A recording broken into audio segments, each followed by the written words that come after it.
Tu vois, bah, par exemple, moi, mon rêve, c'est qu'un jour, Unlocker, ça devienne la norme de la location longue durée dans le monde.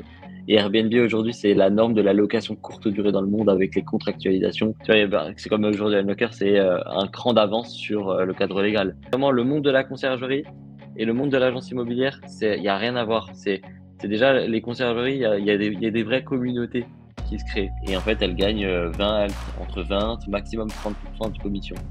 Et en fait, nous, dans le système qu'on propose, c'est Unlocker qui garde entre 20 et 30% de commission, et c'est la conciergerie qui gagne entre 70 et 80% de commission. Après, il y a tout type d'impayés, hein. J'ai rencontré du 2000 euros d'impayés, et le plus gros impayé que j'ai vu, c'est du 40 000, hein.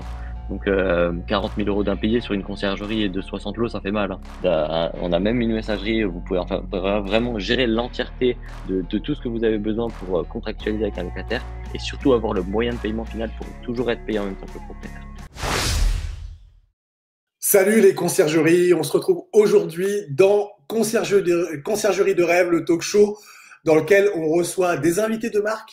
Et aujourd'hui, je reçois Enzo, le cofondateur d'Unlocker, qui est une solution inédite qui permet aux conciergeries locatives de travailler justement avec une carte G d'agent immobilier pour pouvoir exercer légalement son activité, et puis plus particulièrement certaines activités que la carte G nous permet justement d'exercer. Alors, on va voir justement avec cette solution comment est-ce qu'on crée un pont entre le cadre réglementaire et puis notre activité plus basique, plus traditionnelle, en tout cas, de conciergerie sans carte G. Et pour ça, donc, je reçois Enzo, je l'ai présenté. Salut Enzo, bienvenue à toi sur le podcast. Salut Henrik, merci pour l'invitation. Ça fait plaisir de te revoir aujourd'hui. C'est vrai qu'on s'était déjà rencontrés auparavant. Et du coup, ça me fait vraiment plaisir de participer avec toi sur ce sujet qui est très important pour les conciergeries dans toute la France. Ouais, tout à fait. Alors, on va effectivement rentrer dans le détail ensuite de la solution d'Unlocker, donc la société dont tu es le cofondateur. Euh, on va voir un petit peu ensemble justement qu'est-ce que ça apporte, euh, comment on travaille avec Unlocker, qu'est-ce que ça permet justement d'avoir cette fameuse carte G, la carte d'agent immobilier pour une conciergerie qui ne l'aurait pas au départ. Alors, je tiens juste à préciser un petit truc. Je suis moi-même client d'Unlocker aujourd'hui. La vidéo n'est pas sponsorisée par Unlocker, c'est hyper important de le préciser. Donc aujourd'hui, moi, je vais partager aussi mon avis sur la solution. Qu'est-ce que j'en pense, comment je pense pouvoir la mettre en place aussi. Mais tout ça en toute transparence, et Enzo est bien OK justement sur cette transparence-là. Vous savez que de toute façon, dans le podcast, je vous conseille et je vous propose souvent des outils que moi-même j'utilise, que moi-même je teste, etc. Donc, l'idée, c'est vraiment de vous partager un petit peu la vérité sur les outils qu'on peut voir ensemble. To- Euh, Totalement vrai, à la limite, je le paierai en popcorn si jamais. Donc, ne vous inquiétez pas. Je t'écoute, alors, Henrik. je voudrais qu'on puisse justement commencer par un petit peu ton parcours, Enzo. D'où tu viens, comment tu es arrivé dans le monde de la location saisonnière ou dans le monde de l'agence immobilière, d'ailleurs. Je ne sais pas si on va pouvoir faire le distinguo peut-être dans ton parcours. Dis-nous un petit peu qui tu es et comment tu es arrivé chez Rocker finalement. Alors pour la petite histoire, en fait, moi, je suis issu de parents immigrés.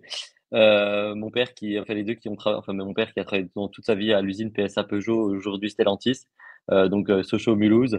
Ma mère qui était femme de ménage et qui ensuite a été mère au foyer. J'ai trois sœurs. J'ai travaillé dans plein de domaines. J'ai commencé pendant que j'étais étudiant, j'ai fait la réserve, j'étais réserviste à l'armée de terre à Meyenheim en Alsace. Ensuite, j'ai fait un bac ST2S parce que à l'école, on me disait que je pouvais pas aller en STMG, le truc classique que tout le monde disait que c'est la base, mais on m'a dit, tu pourras pas aller là-dedans. Je voulais faire infirmier, je me suis retrouvé à l'usine. Ensuite, j'ai rencontré Chloé, ma future femme. Et ensuite, on a avancé, alternance, on a créé des petites entreprises. La première, bah, c'était une conciergerie. Donc ça, c'était il y a déjà 4 ou 5 ans qu'on avait commencé avec ce premier petit business. Et en fait, on était parti là-dessus parce qu'en fait, mon rêve, c'était d'investir dans l'immobilier. Et le banquier, il voulait pas que j'investisse parce que j'étais alternant. Et du coup, en sortant du rendez-vous avec Chloé, j'ai dit zut, fais chier, euh, on va trouver un truc, c'est pas grave, on rebondit. Et en fait, on a rebondi sur la conciergerie. Et c'est là qu'en fait, on a un peu tombé amoureux du domaine de l'immobilier. C'est là où ça nous a vraiment mis le pied dedans. Et ensuite, de fil en aiguille, on a fait d'autres petits business. photo boot, vidéo boot, un peu de com, etc. Parce que Chloé, ma compagne, est spécialisée là-dedans. Moi, je suis plus dans la partie commerce. Et en fait, on est arrivé sur le projet Unlocker en rencontrant Fabrice, Florent et Rachel, qui sont les trois fondateurs de base de Unlocker.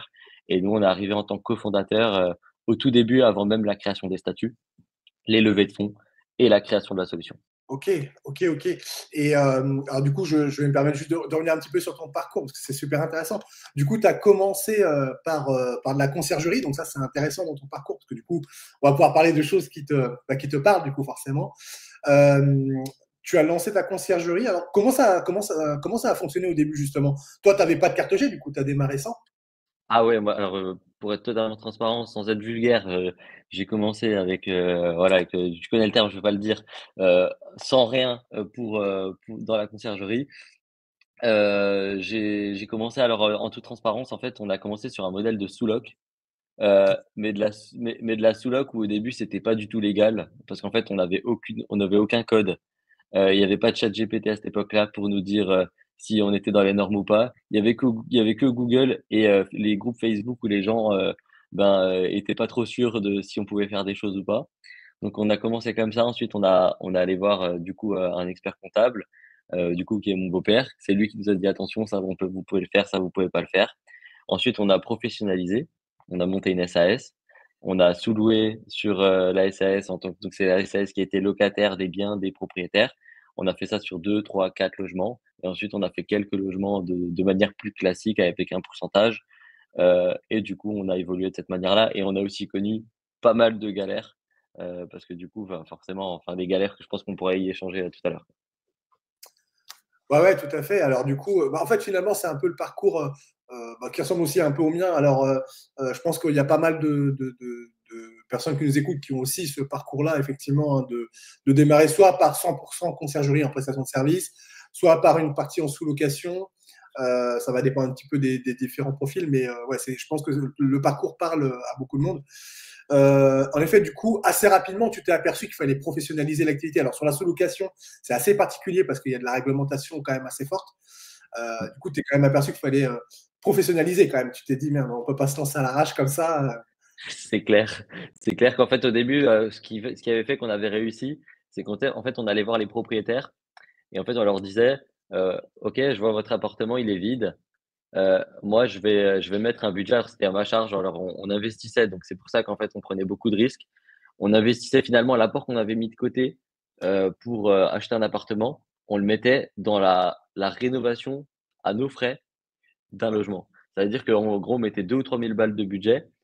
On faisait tout nous-mêmes. À cette époque-là, on regardait encore à la télé, les trucs, Stéphane Plaza où il faisait de la rénovation un peu pas chère et cetera et du coup, on se disait: «OK, on va faire un truc qui est similaire». On allait acheter de la seconde main, sur du marketplace, sur Leboncoin et cetera et en fait, on faisait du logement hyper atypique. En fait, on a pris des logements, on a que ciblé des thèmes et derrière, on proposait même aux propriétaires, on lui disait: «Bah, voilà, on va valoriser votre loyer qu'aujourd'hui vous le louez, par exemple, à un locataire 500 €, bah, nous, on va vous le prendre pour 600 €». Et du coup, bah, forcément, le propriétaire, on lui disait ça, il avait toujours les clés, il pouvait rentrer dedans quand il voulait. Et du coup, bah, il était forcément heureux parce qu'il louait plus cher, il était sûr d'être loué, d'être payé. Et en fait, on a commencé comme ça avec 2, 3 logements. Et en fait, après, après, c'est un système de bouche à oreille, hein. C'est le classique des conciergeries. Une fois que ça marche, ça parle de propriétaire à propriétaire. Et c'est là qu'on a commencé à vraiment se professionnaliser. Ok, ok, ça marche, ça marche. Et est-ce que déjà à cette époque-là, alors je parle plutôt pour la partie conciergerie, même si sur la sous-location, on pourrait se la poser la question, est-ce que déjà à cette époque-là, la carte G, c'est quelque chose qui te parlait ou pas du tout? Alors au début, pas du tout. Franchement, je savais même pas, alors c'était c'est quand j'avais discuté avec une autre conciergerie qu'elle m'avait dit: «Mais tu sais que tu as pas le droit enfin, parce que du coup là, c'était le modèle Soulac, c'est encore différent, mais pour l'autre modèle, le modèle classique avec un pourcentage, c'est une autre conciergerie qui m'avait dit: «Mais tu sais que tu as pas le droit d'encaisser, l'argent du propriétaire directement?» Et moi, je savais pas du tout. Je dis: «Bah non, moi je le faisais de manière totalement naturelle». Je dis: «Bah, c'est normal que c'est moi qui perçois l'argent en premier et qu'après je lui donne son argent, étant donné que c'est moi qui fais le travail». Et en fait, c'est là où je me suis dit qu'il y avait un problème un peu dans le système, où je me suis dit, c'est pas logique, d'être payé en dernier quand c'est toi qui a toute la tâche d'effectuer tout ça en premier. Et du coup, dans mon cerveau, il se disait: «Mais il y a un problème». Et du coup, c'est à ce moment-là que je me suis dit: «Putain, c'est vraiment compliqué, quoi». Ouais. Ouais, c'est vrai que ça fait partie justement des, entre guillemets, des inconvénients quand on est sans carte G et en conciergerie. C'est qu'effectivement, tu as raison, on se paye en dernier. Enfin, d'ailleurs, c'est même pas qu'on se paye, c'est le propriétaire nous paye, d'ailleurs, pour être plus Oui, c'est précis. ça. Donc, ce qui veut dire aussi que si à un moment donné, il n'a pas envie de te payer, bah, il ne paye pas. Et On parlera aussi de cet aspect-là dans ta solution. Donc, justement, c'est parti des points. Euh, et effectivement, voilà, ça fait partie des problèmes que rencontrent aujourd'hui les conciergeries potentiellement. Donc, toi, tu as été. D'ailleurs, est-ce que tu as eu des impayés, toi, d'ailleurs, dans ta conciergerie? C'est quelque chose qui alors, arrive? alors non, en totalement transparence, moi, j'en ai jamais eu, j'ai jamais vécu ça. J'ai eu de la chance de ne pas le vivre. Euh, et alors, je dis pas que c'est une chance, mais j'ai eu l'opportunité de le voir à travers des amis conciergerie qui, eux, l'ont vraiment vécu. Et là où c'était vraiment pas drôle, parce que du coup, forcément, tu le lis à travers eux. Déjà, tu vois, à cette époque-là, il n'y avait pas encore tous les outils qui te permettaient de répondre, par exemple, aux messages, l'automatisation des messages avec les voyageurs. C'était très peu réputé. Ils faisaient tout eux-mêmes. Ils avaient déjà toute la charge de réponse aux voyageurs à gérer, plus encore les propriétaires à gérer parce qu'il fallait relancer pour les impayés.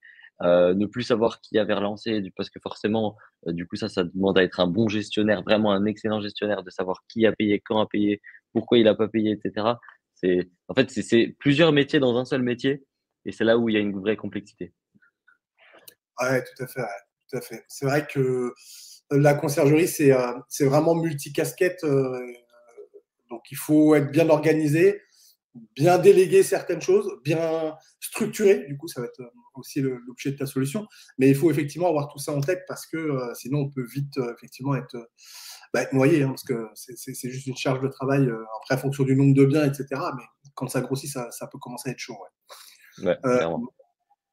ok, d'accord. Donc, belle entrée en matière du coup dans le monde de la location saisonnière et de la conciergerie. Et alors du coup, qu'est-ce qui t'a amené à aller vers Unlocker? Est-ce que c'est quelque chose que tu as découvert un petit peu par hasard? Est-ce que tu avais pensé à une solution comme ça? Qu'est-ce qui t'a amené vers ça? Alors, c'est la conciergerie qui m'a amené à Unlocker, parce qu'à ce moment-là, en fait, on était dans ce domaine-là. Et pour être totalement transparent, en fait, c'est mon beau-père qui est expert comptable, qui en fait, nous a invités une fois. À cette époque-là, je crois que c'était la première saison de Qui veut être mon associé. D'accord. Et en fait, on adorait cette émission et en fait, on la regardait vraiment chaque semaine. Je crois que ça sortait tous les mardis.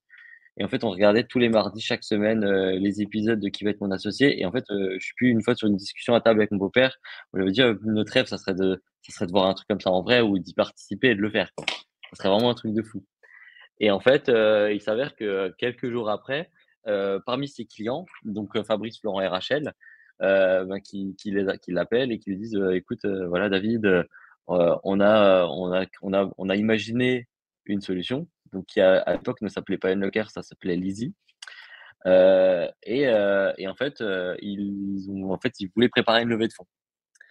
Et du coup, le père à Chloé, ben, il nous a dit, écoutez, il a fait un premier échange avec eux avant d'organiser un second. Et après avoir fait le premier, il a dit, écoutez, Enzo, Chloé, venez voir cette solution. C'est un peu un Airbnb de la longue durée. Et donc nous, on s'est dit, ok, bon, on va voir parce que ça nous intriguait vraiment parce que nous, forcément, à l'époque Airbnb, on était à fond. On s'est dit, vas-y, let's go, on y va. Et en fait, on est arrivé dans une présentation où Fabrice, Florent et Rachel, il faut savoir que les trois ont un doctorat. Donc, ils sont très, très calés, ils sont très, très, très bons, enfin, ils ont une très bonne exécution, etc. Le seul truc, c'est que visuellement parlant, quand ils ont fait quand ils ont fait la présentation de la startup, bah, visuellement parlant, bah, nous, on n'a pas du tout accroché. Par contre, dans le fond, dans la forme, enfin, dans la forme de la manière de l'apporter et dans l'ambition, on est tombé complètement amoureux du truc. Et en fait, on est sorti, on a investi directement tout l'argent de notre société dans le locker. C'est-à-dire qu'en fait, on a pris en fait, on a joué un coup de poker, on a dit, OK, c'est limite, on coupait l'activité et on a tout investi dans le locker. Et c'est à ce moment-là qu'en fait, on a commencé vraiment à s'intégrer au projet et on est devenu associé cofondateur et qu'on était là même avant les créations de la statut d'entreprise, parce qu'en fait, on a fait la première levée de fonds avec eux, on a refait tout le visuel, on a refait tout le branding, on a changé la marque, on a vraiment tout retravaillé et c'est de là qu'est né vraiment le projet Unlocker. Ok, top, top, super. Ouais, du coup, tous les deux, vous avez amené un petit peu la vision. Alors, je ne sais pas quelle était l'origine des cofondateurs, des premiers cofondateurs, mais du coup, vous avez apporté un peu votre vision conciergerie, terrain, du coup, dans le projet, Ouais. j'imagine, parce que avec votre expérience, c'est ce que vous apportiez là. C'est ça, ouais, c'est clair. Et tu dis juste, en fait, à la base, Unlocker, c'était pas du tout pensé conciergerie. Vraiment, à D'accord. la base de la base, c'était pas une solution qui était pensée à la base pour les conciergeries, clairement. C'était une solution qui était pensée pour les agences immobilières. Euh, et c'était parti du principe en fait, du constat et du vécu de Fabrice, Florent et Rachel, qui eux sont multipropriétaires. En fait, ils travaillent en Suisse. Et du coup, comme toute personne qui travaille en Suisse dans le secteur trois frontières chez nous, ben, ils investissent dans l'immobilier, forcément. Parce que forcément, tu as un peu de capital, tu as des enfants et du coup, ben, tu veux assurer un peu l'avenir de tes enfants, donc tu investis un peu dans la pierre.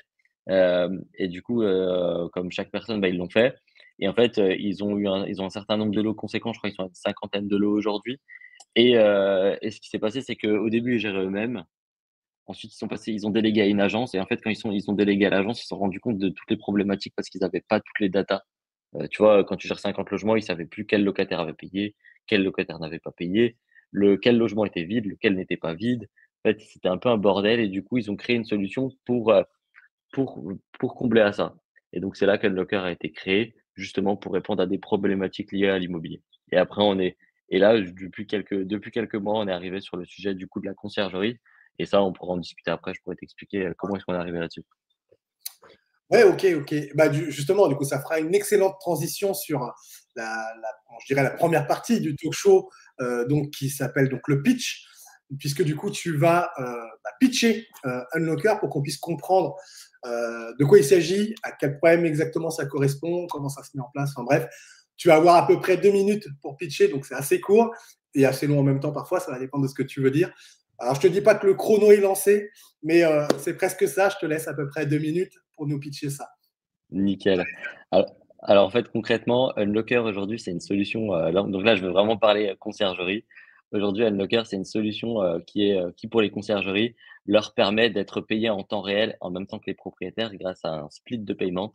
On est capable de le faire. Pourquoi? Parce que pour la simple et bonne raison qu'aujourd'hui, Unlocker, c'est un agrément bancaire auprès de la Banque de France. Donc, on génère des IBAN virtuels, vous les mettez sur vos plateformes Airbnb Booking, vous êtes payé en même temps que le propriétaire et c'est fini les impayés. Et dans un second point, là où en fait on peut vraiment aider, accompagner les conciergeries, c'est qu'on a un système de délégation de cartes de gestion qui permet à une conciergerie de se positionner sur de la location courte, moyenne ou longue durée hors plateforme de manière totalement légale, avec tous les outils nécessaires. Parce qu'en fait, Unlocker, c'est un vrai écosystème, une vraie interface qui permet de contractualiser, de signer. On a même une messagerie, vous pouvez enfin vraiment gérer l'entièreté de tout ce que vous avez besoin pour contractualiser avec un locataire et surtout avoir le moyen de paiement final pour toujours être payé en même temps que le propriétaire. Donc, vraiment de manière très succincte, Unlocker, c'est l'outil qui est là pour vous accompagner de A à Z jusqu'au support juridique. Voilà. Ok, ok, ouais, c'est intéressant. Du coup, ça veut dire que, alors, on a parlé, on a un petit peu en introduction justement de cette problématique d'impayés et tu l'as cité là. Donc, Unlocker permet d'éviter les impayés parce qu'en fait, ce que tu expliquais, c'est que, en tout cas, la première partie de la solution, en fait, elle permet à la conciergerie d'être payée en même temps que le propriétaire. Alors, tu as parlé du split de paiement. Est-ce que tu peux nous expliquer un petit peu comment ça fonctionne là, concrètement Mm. dans Unlocker, cette partie-là? Ouais, clairement. Alors en fait, c'est pour ça qu'en fait, c'est un sujet un peu complexe. En gros, vu qu'à la base, on avait créé Unlocker pour les agences, IMO, en fait, on est parti du principe qu'on voulait répondre aux lois. Donc en fait, on a pris les textes de loi et il y a tout ce que tout le monde connaît aujourd'hui. Du coup, toutes les conciergeries le connaissent ou du moins 90 d'entre elles. Moi, je faisais partie des 10 à l'époque qui la connaissaient pas. C'était la loi Hoguet. Et du coup, cette loi Hoguet qui vous interdit d'encaisser pour le compte de tiers et que pour le faire, bah, il vous faut la carte G et quand vous avez la carte G, bah, il vous faut une garantie financière pour pouvoir encaisser sur un compte bancaire, et ensuite reventiler l'argent au propriétaire. Et en fait, nous, on est parti du principe où on allait répondre à cette loi où en fait, on n'avait pas besoin de cette garantie financière parce qu'en fait, ça allait être les propriétaires qui allaient être titulaires des comptes et que c'est eux légalement et techniquement qui vont percevoir l'argent avant que ça arrive chez vous. Et du coup, pour faire ça, bah, en fait, on a créé une banque, donc la banque Unlocker, qui permet de générer des IBAN, en fait, d'abord de créer des comptes à chacun de nos utilisateurs, donc aux conciergeries et aux propriétaires. Et derrière, les conciergeries peuvent générer des IBAN qui appartiennent techniquement et légalement aux propriétaires sur l'IBAN qu'ils ont fourni à la base. Donc en gros, l'IBAN que vous avez aujourd'hui dans Booking, vous le mettez dans Airbnb, dans Unlocker. On va en générer un autre et au moment où vous allez remettre cette IBAN générée via Unlocker dans Airbnb ou Booking et que les plateformes vont verser de l'argent, c'est Unlocker qui va splitter le paiement en fonction du paramétrage que vous aurez paramétré par logement. 20%, 21%, 15%, ce que vous souhaitez. C'est comme ça que ça fonctionne aujourd'hui. Et une fois que ça arrive sur notre plateforme, c'est ventilé automatiquement. Aucune action à faire de votre part, sauf pour gérer les frais de ménage. Voilà. Ouais, ok. Alors, du coup, je reprends parce qu'effectivement, c'est un petit peu technique comme sujet, mais en gros, Unlocker va générer un nouvel IBAN, un nouveau RIB, qui va être inséré dans les plateformes. Et du coup, c'est grâce à ce nouvel IBAN que la répartition des revenus va se faire entre le propriétaire et la conciergerie en tenant compte du taux de commission, des frais de ménage, etc. Donc, effectivement, c'est vrai que c'est un. Alors déjà, c'est un bon moyen, on parlait des impayés justement, juste avant, au moment où je te posais cette question-là, mais c'est vrai que c'est un bon moyen déjà d'éviter les impayés, parce que du coup, entre guillemets, tout le monde est payé en même temps. Donc, effectivement, il y a plus d'impayés, et ça, c'est quand même top. Est-ce que tu aurais je sais pas, des anecdotes ou des clients qui ont vécu des impayés aujourd'hui? Alors, moi, pour ma part, je m'en cache pas, hein, moi, j'ai déjà eu des impayés dans ma conciergerie, et c'est d'ailleurs c'est une des raisons qui a fait que je bascule chez Unlocker, c'est que justement, je veux limiter ça, en tout cas, ne plus en avoir.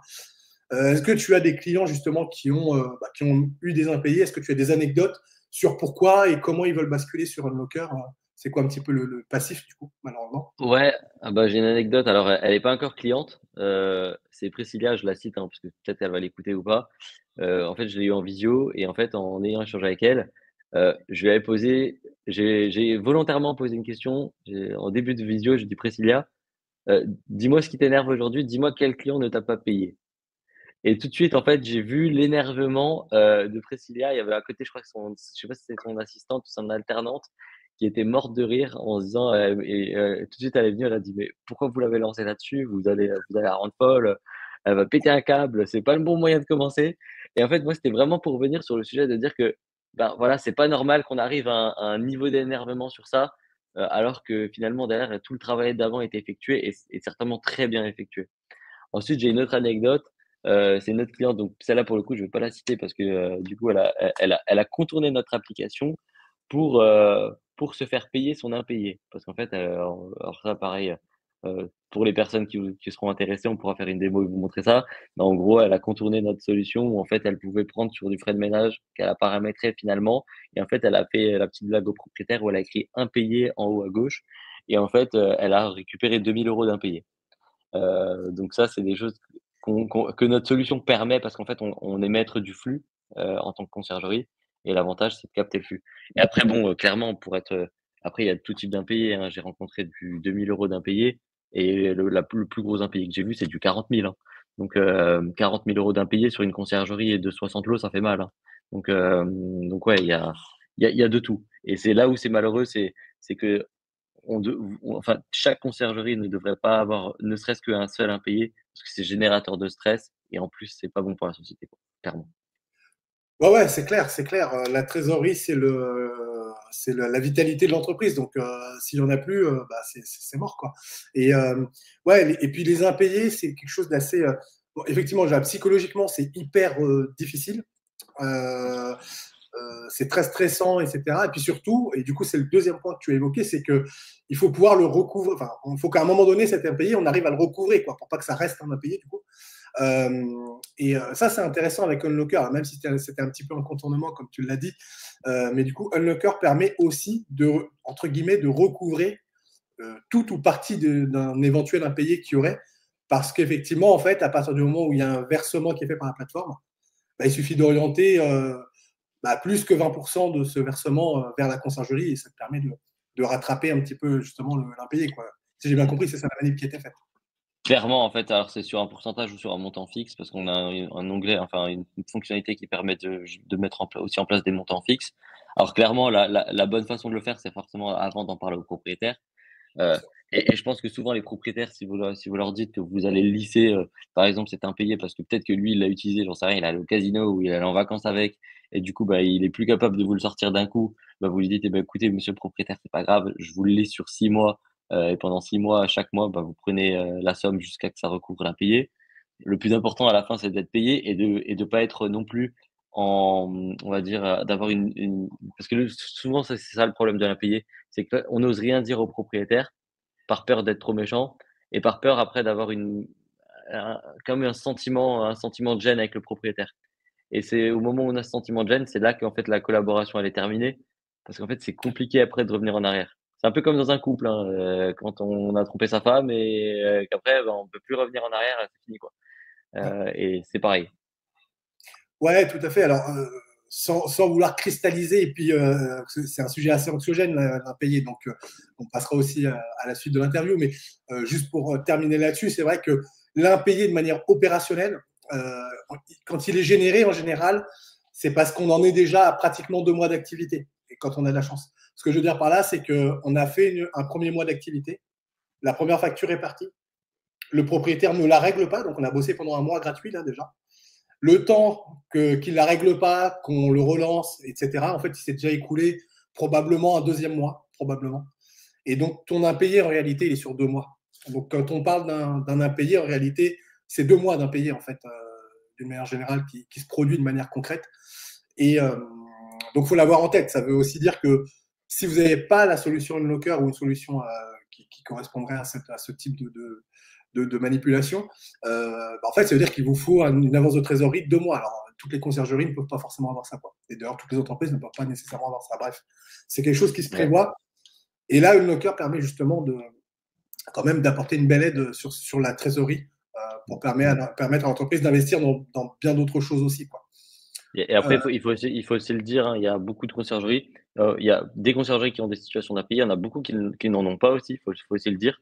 Bien Beaucoup sûr. qui arrivent à faire aussi, même sans carte G, hein, j'en ai rencontré, qui, eux, leur sujet, leur problématique, c'était pas forcément que les impayés, mais n'empêche, il en reste que énormément, ont quand même cette problématique-là et c'est pas sur tout le parc, c'est souvent sur une partie du parc, mais c'est tellement générateur de stress et finalement, c'est quand on voit aussi parfois les marges en fonction des logements et que du coup, ben, parfois il y a des logements qui sont plus ou moins rentables que d'autres et qu'il y a des impayés sur ceux qui ont de la rentabilité plus importante, bah, c'est là où ça fait mal parce que du coup, bah, on a l'impression de travailler un peu pour rien finalement et de pas gagner réellement sa vie et de plus payer des prestataires parce que finalement, bah, à la fin, une conciergerie, elle paye toujours les gens en temps et en heure parce qu'en fait, elle est obligée de garder une bonne relation avec les prestataires pour pas les perdre, Exactement. clairement.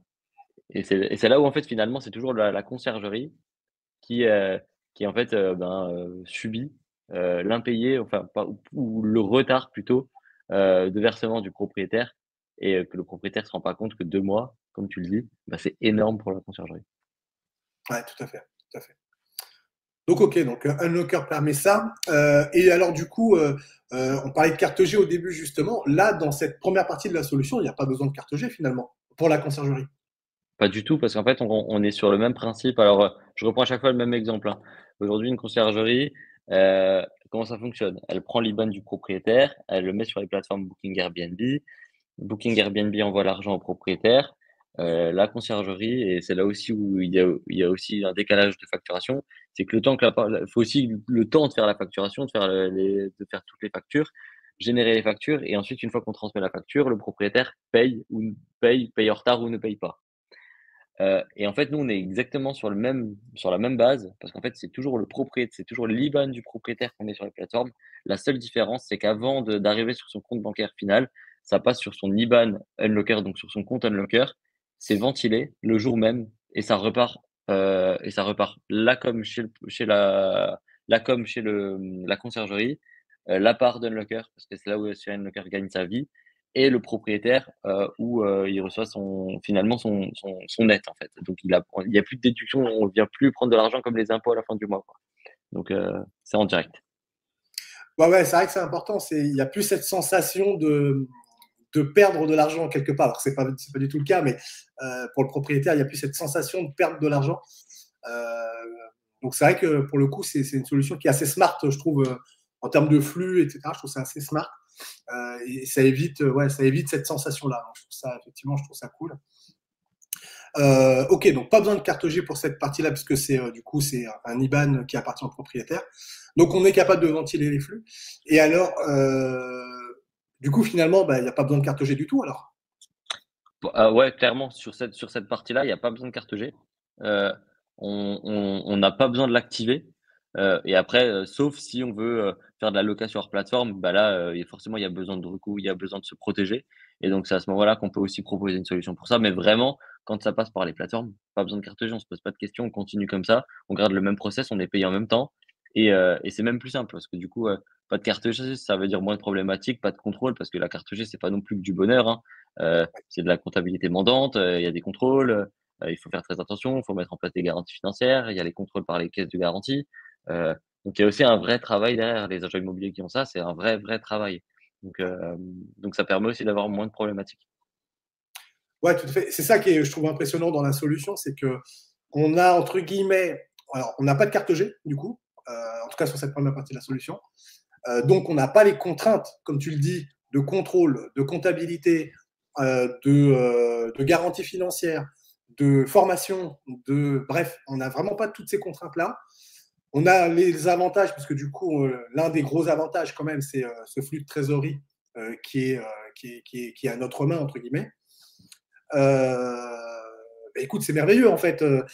Du coup, effectivement, pour les paiements en direct, pour venir un peu sur la carte G, donc pour tout ce qui va être réservation en direct, là par contre, tu expliquais que la carte G serait nécessaire. Est-ce que tu peux nous expliquer justement comment ça va marcher sur les paiements en direct, justement, une réservation en direct, comment c'est géré avec Unlocker? Ah ouais, alors c'est très simple. En fait, on a une plateforme, qu'on met à disposition, à tous nos clients. Donc c'est une plateforme sur laquelle c'est vraiment un vrai écosystème qui à la base, ça a été créé pour les agences IMO. Donc c'est adapté par rapport aux normes des agences IMO et c'est en train d'être adapté et encore, amélioré par rapport aux normes des conciergeries. Donc l'avantage, c'est qu'en fait, on est en train de créer la jonction parfaite entre la location courte durée, la location moyenne durée et la location longue durée. Donc ce qu'il faut bien comprendre, c'est qu'une conciergerie, demain, en travaillant avec notre système de délégation de carte G, elle n'est plus limitée à de la location courte durée et de moyenne durée. Elle peut aussi aller chercher de la location de longue durée pour, soit, développer un nouveau portefeuille pour de la location classique, bah, type, bail nu, meublé, commercial et cetera. Ou elle peut aussi, satisfaire les besoins de ses clients. Parce que forcément, un client qui passe par une conciergerie, généralement, quand il investit dans la conciergerie, ben, il a aussi investi dans la pierre, dans des biens, classiques, avec de la location classique ou parfois, il a investi dans un bien, il le fout en Airbnb, à la fin de la première année, il se rend compte qu'il a payé plus de charges que ce qu'il a gagné et du coup, ben, il va partir de la conciergerie à la place de le perdre bêtement, ben, demain une conciergerie pourra le garder, le fidéliser sur de la location classique. Donc ça, c'est un Ouais, premier point. Et ensuite, sur le fonctionnement, c'est très simple. En fait, Unlocker, c'est Unlocker qui porte légalement la mission. C'est Unlocker, enfin, Unlocker Real Estate, c'est une autre entité qu'on a, qui porte légalement la mission. Unlocker, Real Estate porte du coup la carte G, et elle permet du coup, par un contrat de sous-traitance qu'on signe avec, nos clients, de pouvoir, travailler et de gagner sa vie sur notre carte G, sans avoir les contraintes de la carte G. Et avec tout l'encadrement légal, parce qu'en fait, on a un support juridique et on a également, un système pour générer des baux depuis la plateforme avec signature électronique. Idem pour les états des lieux, pour réceptionner les dossiers locataires ou voyageurs, générer les moyens de paiement et les dossiers propriétaires. Donc en fait, tout passe par une plateforme, il n'y a pas besoin de sortir de l'écosystème d'Unlocker pour travailler. Tout est intégré nativement, il y a juste à suivre des process clairs et tout ça, c'est suivi dans une formation. Enrique, il est actuellement dans la formation également, dans le suivi et cetera et donc c'est très simple, c'est très clair, c'est très encadré et donc à proprement dit, en fait, c'est un peu voir ça un peu comme une nourrice. Je sais pas si ça te dit quelque chose, tu vois ce que c'est une nourrice, Henrik? oui, Bah, aujourd'hui, il existe des nourrices, ou qui ça se fait énormément dans les agences immobilières. Les agences immobilières qui veulent pas se casser la tête avec la carte G, du coup, elles passent en nourrice pour fidéliser leurs clients, parce que l'intérêt, c'est de garder la transaction, et en fait, elles gagnent, 20 entre 20, maximum 30 de commission et en fait, nous, dans le système qu'on propose, c'est Unlocker qui garde entre 20 et 30 de commission, et c'est la conciergerie qui gagne entre 70, et 80 de commission. On inverse le modèle, c'est la conciergerie qui gagne plus d'argent, c'est normal parce que c'est elle qui est sur le terrain et Mlocker, c'est juste là pour assurer la partie juridique. ouais, ouais, tout à fait. Oui, Est-ce que tu peux juste rappeler pour ceux qui nous suivent et qui n'auraient pas en tête le modèle d'une nourrice, mais tu l'as un petit peu dit là, c'est que euh, une agence Ah, immobilière peut bénéficier d'une carte G détenue par une nourrice, du coup, par une autre agence immobilière. Et, c'est ça. et grosso modo, financièrement, euh, la nourrice garde une très grande partie des revenus qui sont générés par l'activité de location, c'est ça? C'est Et ça. toi, donc, Alors, c'est l'inverse. en fait, elle garde, ouais. Alors, elle garde, pourquoi elle garde cette grosse partie? Parce qu'en fait, c'est elle qui reçoit l'argent et c'est elle qui la ventile. Souvent, elle le fait manuellement ou avec des outils semi-automatiques. Qui ont, eux également des coûts énormes. Et du coup, ben, nous, vu qu'on est la première solution qui répond à la loi au ben, on peut le faire, étant donné que c'est le même principe un peu que le split de payment. C'est juste qu'en fait, il y a de la signature de contrat, il y a de la publication d'annonces, ce genre de choses. Et choses que, donc ça, c'est aussi ça touche aussi c'est des tâches qui touchent à la loi au et du coup, ben, il faut les protéger, quoi. Ok, ok, ça marche. Et ok, très bien. Alors du coup, dans la solution, est-ce que une conciergerie, du coup, avec la solution complète d'Unlocker, du coup, est-ce qu'elle peut faire de la publicité pour le compte de son propriétaire, du coup? De la publicité, c'est-à-dire? Bah, créer une annonce en son nom, au nom de la conciergerie, pour le compte du propriétaire. Alors non, elle peut pas le faire, pour la simple et bonne raison qu'en fait, c'est Unlocker qui est, détenteur, légalement de la carte de gestion et du coup, c'est pas une délégation qui permet d'aller jusqu'à créer les annonces, pour le propriétaire sur son compte, parce que, du coup, sinon ça voudrait dire que ce soit Unlocker qui devrait le faire pour tout le monde et donc là, on peut pas aller jusque-là. Par contre, c'est pour ça qu'en fait, je dis bien que dans les plateformes Airbnb Booking, pas besoin de carte G parce que c'est vraiment pour répondre à la problématique du split de paiement. Ouais, d'accord, d'accord. Ouais, c'est important parce que du coup, ça veut dire que la solution, c'est une espèce de solution hybride en fait. On a des avantages liés entre guillemets à la carte G. On n'a pas certains inconvénients. Par contre, il y a aussi du coup quelques avantages comme le fait de pouvoir publier en notre nom pour le compte du propriétaire. C'est quelque chose que du coup on n'a pas dans la solution. Ouais, on est vraiment sur un truc un peu hybride entre carte G et pas de carte G, quoi. On est vraiment c'est une espèce d'hybride entre les deux, quoi. C'est ça, en fait, c'est un hybride qui permet d'avoir. Alors, je sais que le rêve des conciergeries, c'est de publier les annonces en leur nom pour plus que les propriétaires aient accès aux messages et du coup être plus tranquille sur la gestion de ces messages-là. Alors, c'est quelque chose sur lequel on essaie de travailler, de trouver des solutions, mais on n'a pas encore trouvé la réponse, donc on peut pas encore vendre quelque chose qu'on n'a pas, clairement. Ouais, ouais, tout à fait, tout à fait. Ok, alors donc du coup, tu disais que donc la conciergerie elle sera en prestation finalement auprès de Unlocker, c'est ça? Elle n'est pas mandataire de la carte G. Enfin, j'espère que je Ouais, résume bien. ouais. Alors en fait, c'est simplement un contrat de sous-traitance, Ouais, très d'accord. simple. C'est un Ok. contrat, basique de sous-traitance signé entre Unlocker et la conciergerie et après une fois que tout ça c'est fait et qu'on a fait les ouvertures de compte, elle peut travailler, avec les mandats de gestion qu'on lui met à disposition pour les signer avec les propriétaires et tout ça c'est toujours digitalisé avec signature électronique. Il y a pas de il y a pas de paperasse papier à faire à la mano, c'est très, très simplifié, le but c'est d'avoir des process simples pour plaire à leurs clients. Ouais, tout à fait. Alors ça, c'est un avantage aussi, c'est que du coup, avec Unlocker, effectivement, tous les contrats ou mandats, d'ailleurs, je ne sais pas quel nom on va leur donner parce que on est un peu entre les deux là, mais tous les contrats qu'on signe avec les propriétaires pour gérer un nouveau bien, on peut du coup les faire signer électroniquement grâce à Unlocker, si je comprends bien. C'est ça, exactement. Alors quand tu veux faire de la délègue, c'est des mandats de gestion, tu peux les appeler les mandats, parce que du coup, c'est un lien que nous on fournit et c'est brandé à la marque de la conciergerie. Donc en gros, c'est toujours la marque, donc ta marque qui est mise en avant ou celle de n'importe quelle conciergerie. Et derrière, c'est juste que dans les petites lignes, c'est Unlocker qui porte légalement la mission. Et ça, en fait, l'objectif, c'est de rester transparent entre nous et les conciergeries et entre les conciergeries et leurs clients. Il n'y a pas de honte à dire que vous avez une solution intermédiaire qui vous permet de leur proposer ça. C'est même bien de le dire parce que justement, au moins, ils sont rassurés, ils savent que c'est couvert. Euh, il y a des garanties. Nous, on porte des garanties là-dessus, donc il n'y a aucune problématique, quoi. Oui, tout à fait. Mais de toute façon, c'est clair que cette solution, elle amène entre guillemets à une modification de notre discours commercial auprès des propriétaires. Donc, en fonction de chacun, de la manière dont on avait notre approche. Hein. Mais c'est clair qu'il y a une modification de l'approche qui me semble être plus professionnalisée et aussi quand même plus confortable pour le propriétaire. C'est vrai que je pense qu'on est quand même beaucoup de conciergerie à vendre au propriétaire, entre guillemets, du clé en main, où on s'occupe de tout pour lui. Donc, si en plus, il n'a pas à s'embêter à faire des virements tous les mois, checker les factures pour se dire, OK, ça colle avec les réservations, etc. Et s'il n'a pas à se prendre la tête avec ça et qu'il reçoit un compte rendu clair de tout ça, sans faire de virement, c'est quand même hyper pratique pour lui, quoi. Ouais, ben, alors c'est aussi un truc que je dis souvent.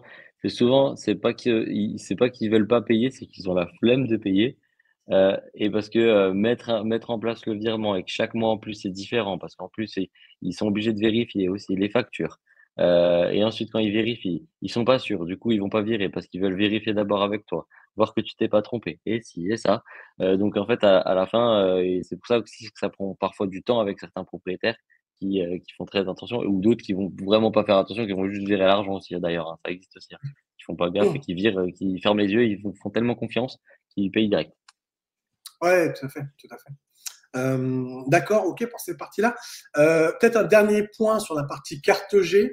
Euh, un agent immobilier qui a la carte G, il a des obligations de formation pour pouvoir être éligible.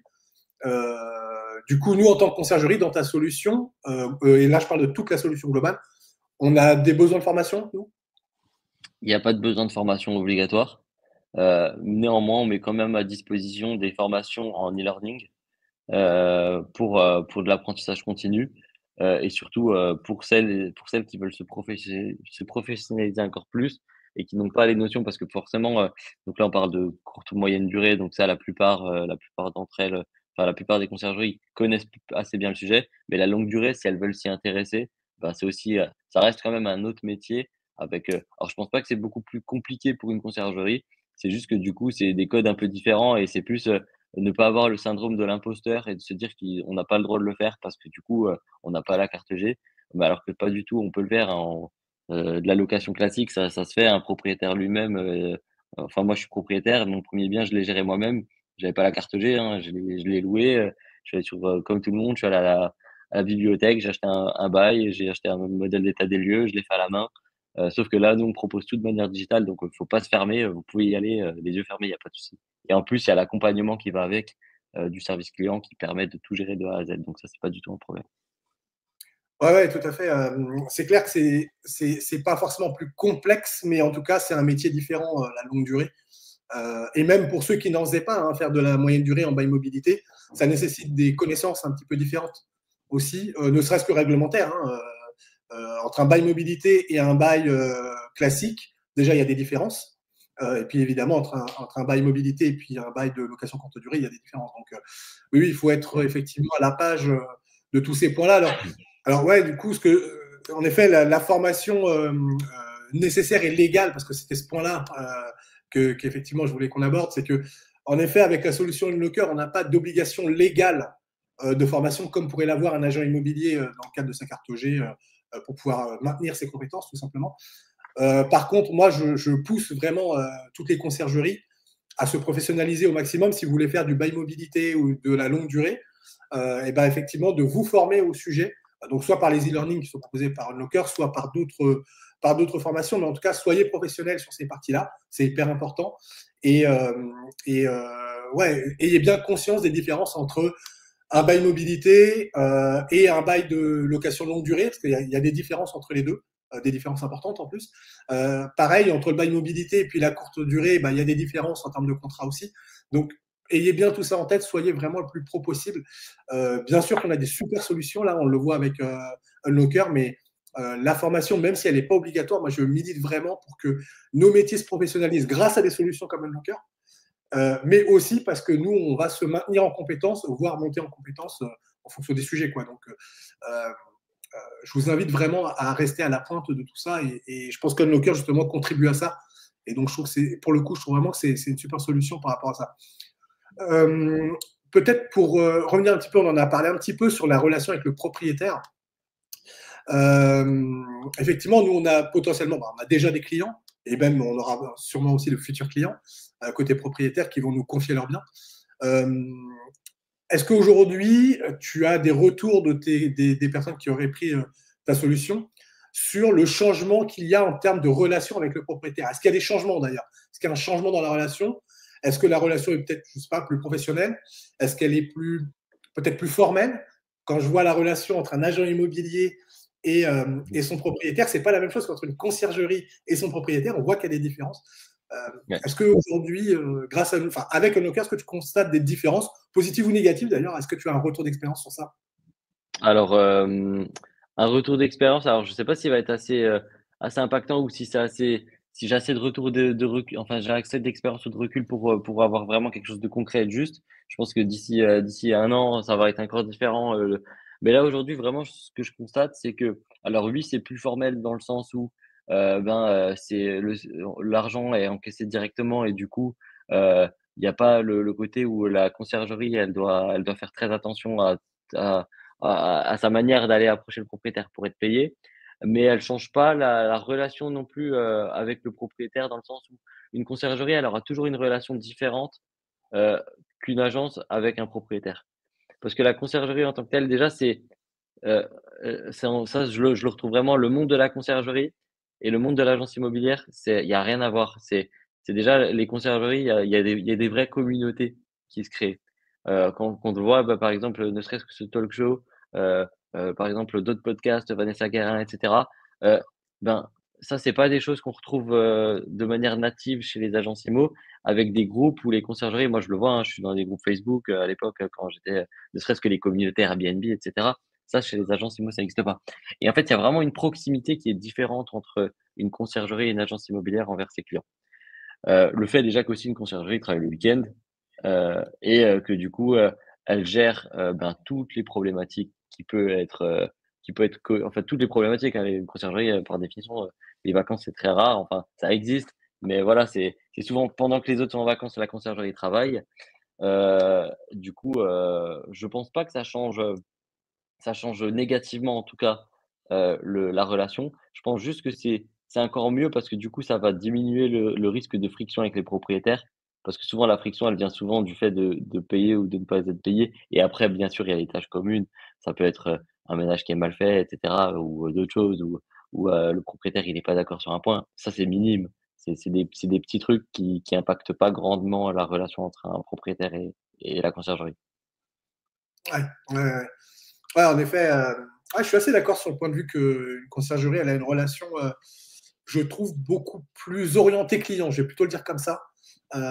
Beaucoup plus orientée client qu'un agent immobilier. Et c'est pas pour dénigrer, hein, qu'on s'entende bien, les Non, amis. pas du tout. C'est juste un constat, quoi. Et j'en parlais dans des précédentes interviews, hein, justement, où d'ailleurs on interviewait des personnes qui sont eux-mêmes agences immobilières. Et c'est vrai qu'il y a une différence peut-être de statut qui fait que l'approche et la relation est complètement différente. Alors, est-ce que c'est bien ou pas bien? Bon, ça, on pourrait en discuter longtemps, mais euh, je pense que la conciergerie est beaucoup plus orientée client, quoi. Donc, Et tu vois, je peux te donner un exemple, par exemple, ça vient pas du fait que forcément que c'est une agence, une conciergerie. Ça vient du fait que bien souvent les conciergeries, ce sont les patrons eux-mêmes qui sont en relation directe avec les clients. À la différence d'une agence où une agence, ben, ça va être généralement, de la transaction à la base et ensuite de la gestion et la gestion n'est pas gérée par le patron lui-même. C'est géré par un salarié et forcément quand c'est géré par un salarié, bah, le salarié il va pas avoir la même, envie, la même hargne qu'une conciergerie.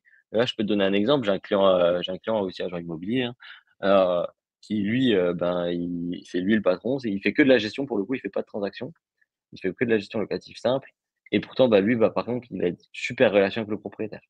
Super relation, mais ça vient du fait que je pense que c'est lui le patron, c'est lui le porteur de projet et que du coup, bah, il va répondre aussi, bah, comme toi ou comme toutes les conciergeries, bah, le week-end s'il y a une demande, le soir à 21 heures quand il y aura une demande et ça vient vraiment du fait de se rendre disponible, un peu plus disponible que, juste, travailler de 8 heures à 17 heures et après ne plus répondre à personne, quoi. oui, Ça oui, vient aussi oui, de oui. là. Ouais, ouais, ouais, il y a cette posture-là, ouais, je suis d'accord aussi. Ouais. Ok. Alors, j'avance un peu du coup dans ce talk, hein. Pour des conciergeries qui seraient déjà structurées, avancées, mais qui n'auraient pas de carte G, euh, est-ce que du coup, est-ce que Unlocker finalement est adapté? Alors j'ai presque envie de dire que oui, mais est-ce qu'elles n'auraient pas intérêt peut-être à prendre directement eux-mêmes leur carte G? Tu vois, quels seraient un petit peu les avantages, inconvénients de dire, OK, je prends ma propre carte G parce que je suis déjà structuré, ou au Ouais. contraire, je suis déjà structuré, je voudrais passer par un locker parce que c'est plus simple. Enfin, quels sont un peu les avantages, inconvénients là, des deux solutions? Alors moi, j'aurais plutôt une approche hybride en disant que si la structure peut porter la carte G, c'est bien qu'elle le porte parce qu'aujourd'hui, l'avantage d'avoir la carte G, clairement, c'est les mandats de gestion et les mandats de gestion, ça a une valeur à la revente et du coup, ça valorise le portefeuille, l'actif de l'entreprise et comme tout chef d'entreprise, on veut tous un jour revendre son entreprise et gagner de l'argent pour préparer sa retraite. Dans l'autre sens, le côté hybride que moi je conseille toujours, c'est que l'avantage avec Unlocker, c'est qu'on peut commencer à à tester un peu la carte G sans l'avoir. Donc ça veut Ouais, dire on porte pas légalement tout de suite et l'avantage c'est qu'Unlocker, nous, on bride pas là-dessus. Ça veut dire que, dans les contrats de sous-traitance qu'on signe avec nos clients, on met bien une clause où en fait, s'ils ont la possibilité d'avoir un mandat d'avoir une carte G, pardon, bah, on leur rétrocède les mandats de gestion. C'est-à-dire on va refaire signer les mandats de gestion électroniquement entre eux et les propriétaires. Comme ça, en fait, c'est eux qui récupèrent ces mandats-là et c'est eux qui ont la valeur du parc. Donc en soi, je dirais qu'on est plus, on leur permet d'avoir un entre guillemets comme un essai gratuit de la carte G. Donc ouais, ils essayent, ils voient si ça leur plaît et si ça leur plaît, ben tant mieux, ben qu'ils la prennent et du coup, ben même la solution, ça va leur coûter un peu moins cher parce que forcément nous, s'il y a pas de délègue, ben il y aura pas de frais de délégation de carte G et ils peuvent quand même utiliser notre plateforme. Et dans l'autre sens, ben, s'ils se rendent compte que c'est plus du coup par coup et pour en faire de temps en temps, ben, vaut mieux avoir une solution comme la nôtre parce que du coup, ça demande moins de travail. Ça, la garantie financière, c'est aussi un coût fixe. C'est un coût qui est de minimum, c'est entre 800 et 1 000 € l'année pour commencer. Et après, en fonction des volumes de conciergerie, vu qu'ils sont plus élevés, ben, ça peut aussi être plus cher. Donc, j'aurais tendance à dire elles peuvent travailler avec nous, avec ou sans carte G. C'est juste que c'est un positionnement à prendre et un axe stratégique de dire: «Est-ce qu'on commence avec ou sans? Ou est-ce qu'on commence directement avec ou pas du tout, quoi?» d'accord, d'accord. Alors du coup, tu as abordé un point qui est important pour moi, en tout cas, c'est justement de pérenniser son entreprise et de la valoriser. Euh, Effectivement, alors il y a peut-être des conciergeries qui fonctionnent sans contrat, donc je vous invite tous à ne jamais fonctionner comme ça. On a toujours des contrats avec des propriétaires ou des mandats, dans le cas d'un locker. Euh, Tu disais qu'effectivement, quand on est sur un mandat, ça valorise effectivement l'entreprise. Est-ce que tu penses qu'il y a une différence de valeur entre un mandat et un contrat, entre guillemets, plus de prestation de service? Ouais, clairement. Alors moi, je m'en suis rendu compte sur le terrain. En fait, moi qui travaille avec les agences et avec les conciergeries, la dernière fois, j'ai discuté, ben, avec une conciergerie qui a fait l'acquisition de 2 autres conciergeries et en fait, ça m'intriguait beaucoup de savoir la valeur de rachat. Je voulais savoir combien ça se revendait une conciergerie et en fait, j'étais très surpris parce que j'étais surpris et même déçu de me dire que ça se revendait si peu cher. Quand il m'a dit qu'il a racheté, par exemple, une conciergerie avec 40 lots actifs, 20 000 €, j'ai trouvé ça très peu enfin, j'ai trouvé la valeur vraiment très faible, comparé à ce qu'aujourd'hui, peut faire une agence, immobilière, avec un équivalent en location longue durée. Et ce qui fait que ça a de la valeur, c'est les mandats de gestion parce que les mandats de gestion forcément, ça a une durée fixe dans le temps. Donc c'est des mandats qui sont signés dans le temps avec les propriétaires. Alors que le contrat de prestataire de service, ben, on peut y mettre une durée fixe dans le temps. C'est juste qu'en fait, je sais pas pourquoi d'ailleurs, la valeur, on n'arrive pas à la valoriser de la même manière, mais en moyenne, par exemple, quand on valorise, alors je sais pas si tu sais, Henrik, mais quand tu valorises, par exemple, un parc immobilier de gestion locative classique avec un mandat de gestion, tu valorises à 2,5 fois le montant annuel d'un loyer, à peu près sur le parc, hein, ça dépend les calculs, comment c'est fait, etc. Et aussi le parc, comment il est géré, les outils, etc. Mais pour te donner une ordre d'idée, j'ai un client sur Paris, une agence IMO qui a revendu, 90 lots en gestion, 400 000 € Ouais, et donc on n'est vraiment pas sur les mêmes coefficients et du coup, l'idée, c'est de se dire, ben, aussi, ben, derrière, faut la conciergerie de demain, qu'est-ce que ça va devenir? C'est quoi l'étape d'après? Parce que peut-être il y a des conciergeries aujourd'hui qui demain ne le seront plus et c'est quoi l'étape d'après? Et tout ce travail effectué, combien est-ce qu'on va pouvoir le revendre? Si on a la carte G. C'est pour ça que la carte G, je trouve que ça a une importance pour ça, parce que ça valorise quand même le parc et l'actif et c'est pour ça qu'il faut aussi aller chercher autre que de la location courte durée. Parce que la location longue durée, bah, elle permet justement d'avoir déjà une pérennisation sur le temps parce qu'on sait chaque mois ce qu'on gagne et c'est pas il y a pas une courbe qui fluctue en fonction des mois et c'est surtout qu'à la fin, bah, on sait ce que ça vaut à la revente. Ouais, tout à fait. Donc, Bah, je pense qu'en fait, le métier de conciergerie, il est juste trop jeune, en fait. Le métier d'agent immobilier, il existe depuis quand même depuis très longtemps. Et du coup, on sait valoriser un mandat, on a l'habitude. Quand tu dis que c'est à peu près 2,5, on sait bien qu'en fonction des business, il y a des règles, en tout cas, même si rien n'est gravé dans le marbre, mais on sait qu'il y a quelques règles, en tout cas de base de négociation. Et effectivement, si c'est 2,5 pour des mandats, c'est clair qu'aujourd'hui, pour des contrats en conciergerie, c'est pas 2,5, hein, c'est clair. Hein. Donc, hmm. euh, alors, dans l'exemple que tu as pris, il était peut-être un petit peu extrême, ça paraît effectivement super bas. Après, il faut voir ce qu'il y avait dedans, mais c'est clair qu'on n'est pas à 2,5 aujourd'hui. Alors, peut-être parce qu'on est trop jeune, il n'y a pas assez justement pas assez de recul. Je ne sais pas. C'est peut-être ce qui expliquerait justement ce manque de valorisation. Ouais, en tout cas, je suis assez surpris, mais c'est peut-être lié justement à un historique. Ouais, Et en après, il faut bien prendre en compte aussi que dans l'immobilier, ce qui fait que ça valorise aussi plus, c'est que les agents immobiliers, les mandats de gestion. Alors ça, c'est une stat intéressante dans les agences IMO, c'est que entre 10 et 15% d'un parc de gestion se transforme en transaction. Et en fait, l'intérêt aussi d'une agence IMO qui fait de la gestion, de garder en fait le lien. C'est un peu comme si on faisait du marketing et qu'on gardait le contact avec les clients. Bah, c'est une manière pour eux de garder le contact avec leurs prospects, leurs clients, et d'être la première personne à qui elles vont penser pour revendre leurs biens. Et du coup, c'est pour ça aussi que aujourd'hui, il y a en fait, et ça se valorise aussi si cher parce qu'en fait, c'est les gros groupes, c'est les grosses entreprises, Foncia, Nexity, etc., que j'en cite, qui vont racheter des portefeuilles d'agences immobilières de quartier, quoi. Donc, Ouais, c'est aussi ça qui fait ça. Et aujourd'hui, dans la conciergerie, on retrouve pas aujourd'hui d'énormes groupes comme Foncia Nexity et du coup, forcément, personne n'est prêt à mettre un tel prix pour faire de la croissance externe rapide. ouais, ok, ouais, ouais, c'est intéressant, très intéressant. Je n'avais pas la stat, donc ouais, super intéressant. Euh, ouais, donc ça veut quand même dire, on voit bien quand même que les métiers de conciergerie ou de gestion locative là. Alors, je vais parler de conciergerie sans carte G parce que c'est mon cas avant d'être chez Unlocker en tout cas. Euh, c'est vrai que on voit bien que de se professionnaliser, c'est un mot en fait peut-être qui est un peu qui comprend pas tout ce qu'on voudrait mettre dedans. Je veux dire par là que on a parlé de valorisation de l'actif et le fait de passer en mandat, on voit bien que de manière, je vais pas dire automatique, mais en tout cas de manière un petit peu, ouais, un peu dogmatique hein, d'ailleurs. Hein, c'est pas de manière un petit peu dogmatique, on valorise un actif beaucoup plus fort du fait d'un historique, du fait de gros acteurs comme tu le citais qui sont présents sur les marchés. Et pour moi, ça aussi, c'est être pro en fait. C'est-à-dire que son entreprise, on en fait quelque chose à long terme. Quoi. Moi, je dis toujours que toutes les actions qu'on met en place aujourd'hui, on doit les mettre en place dans l'optique de si demain je revends ma société, est-ce que ça vaut quelque chose? Si la réponse est non, ça vaut rien, ben c'est certainement que c'est pas la bonne action à mettre en place. Quoi. Donc voilà, partir sur effectivement valoriser son entreprise en mandat, ça peut être, en tout cas à mon sens, une des solutions pour valoriser et professionnaliser toujours plus notre activité. Ok, très bien. Euh, alors, on a, même si on n'est pas spécialiste juridique, mais est-ce qu'on peut parler un tout petit peu justement de la partie juridique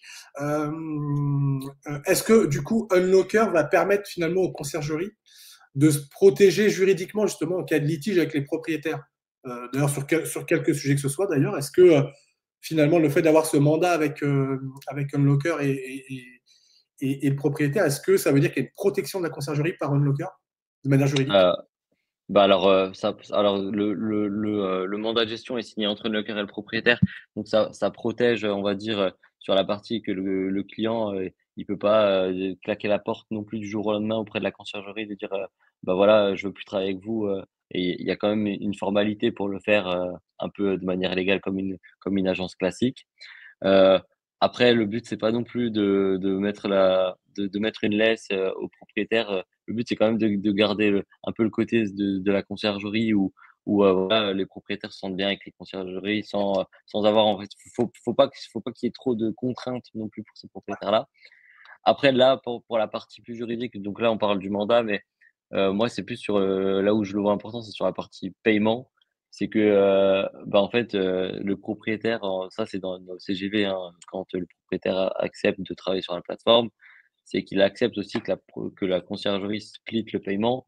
Et donc, ça, moi, la vraie valeur que je vois, c'est que sur la partie juridique, il y a plus besoin d'aller chercher un recouvrement de créances, d'aller d'aller attaquer juridiquement un propriétaire qui paye pas. Et c'est vraiment là où juridiquement c'est protégé et en même temps c'est sain parce que du coup, il y a plus de raison d'avoir des problèmes vu qu'on est payé quoi, clairement. Ouais, ouais, ouais, tout à fait, tout à fait. Ouais, en fait, on éradique un peu le problème à la base, c'est-à-dire au moment du paiement, quoi, en fait. C'est ça, en fait, ouais, c'est ça, en fait, au moment du paiement, on se paye directement et on est serein parce qu'on est payé en même temps que le propriétaire. On n'a pas de trou de trésor, on est en flux direct, c'est-à-dire qu'on dès que l'argent est encaissé, ben, on gagne l'argent direct et du coup, ben, ça permet aussi je pense même de faire des mouvements, différents, c'est-à-dire d'avoir de nouveaux axes stratégiques, c'est-à-dire on peut se permettre de développer la conciergerie plus rapidement.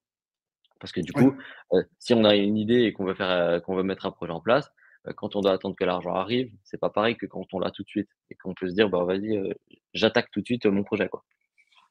Ouais, ouais, clairement, clairement. Ok. Si on regarde maintenant un petit peu plus à, on va dire, moyen, long terme, moi je trouve que justement le modèle d'Unlocker, on l'a dit, c'est un espèce de modèle hybride entre carte G et pas de carte G. Est-ce que cet hybride-là, est-ce que vous l'avez, est-ce que c'est quelque chose que vous cherchez à faire reconnaître peut-être par des institutions, par les fédérations? Est-ce qu'il y a besoin de le faire reconnaître d'ailleurs? Ou est-ce que au contraire, ça a plutôt besoin finalement de rester à l'état où c'est? Voilà. Est-ce que, en gros, est-ce que vous Ah travaillez peut-être avec les fédérations immobilières? Est-ce que, voilà, qu'en pense un peu ah, l'écosystème? alors, concrètement aujourd'hui, alors nous, on est membre de l'UNIS, donc c'est un groupement immobilier. C'est un peu comme la FNAIM pour ceux qui connaissent, plus généralement la FNAIM. Hem, alors qu'est-ce qu'ils en pensent? Franchement, j'en sais rien, parce qu'en fait on leur a pas demandé leur avis clairement. Heu, Nous, on a développé une solution qui répond à la loi, et donc ça c'est le plus important. L'idée c'est pas de se mettre en porte-à-faux ni avec les agents immobiliers ni avec les conciergeries. L'idée c'est concrètement juste d'avoir une solution qui permet de protéger l'activité des conciergeries parce qu'aujourd'hui ça représente plus de 5 000, entre 5 000 et 6 000 conciergeries en France. Et nous, on s'est juste dit: «Ben, on n'a pas envie que demain il y ait une loi qui interdise les conciergeries ou qui oblige les conciergeries à avoir une carte de gestion» et là où ça deviendrait hyper problématique parce que 80 d'entre elles ne peuvent pas l'avoir.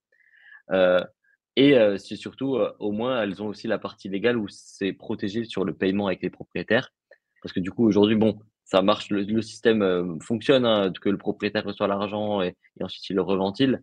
Mais là, bah, du coup, au moins elles ont le système d'une agence immobilière, parce qu'une agence immobilière fonctionne clairement comme ça, hein.